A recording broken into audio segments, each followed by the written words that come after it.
भाइ यो पानी फुटेको त हेर्न सक्नुभएको छैन त के को लागि एकछिन हेर्छु म भाइ एकछिन हेर्छु म एकछिन हेर्छु ल अघि तल मरिसकेको खास त्यो घरमा तपाईँहरू बिरामी छ आमा लाडी छ छोरा बिरामी छ एकछिन हेर्छु भाइ त्यसको तपाईँहरू फोटो खिचेर दाइ एकछिन पक्नु तिमी चुप लाग एकछिन दाइ सुन्नु तिमी चुप लाग तिमी विरोध गर्न आएको यहाँ विरोध गर्नु होइन मलाई भनेको विरोध गर्नु खोजेको के मान्छे यो मान्छे के बोल्नु पाइदैन बोल्नु पाइदैन बोल्नु पाइदैन तपाईँले बेच गरेको हुन्छ त्यो पक्रेन साथीलाई पक्रेन यो के भन्नु खोजेको के हो उसले भन्नु खोजेको मैले तिमीले भन्नु खोजेको के हो दाइ के हो तपाईँ तिमीले भन्नु खोजेको के हो के भन्नु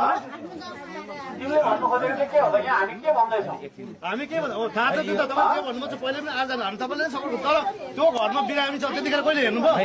आज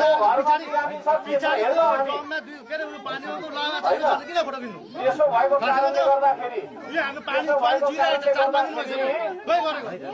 हामीले हेर्ने भयो बढी त छैन संविधानले लिएर यहाँ आज आइराखेका छौँ के त भनिन्छ तपाईँको अर्को विषय भाइ तपाईँ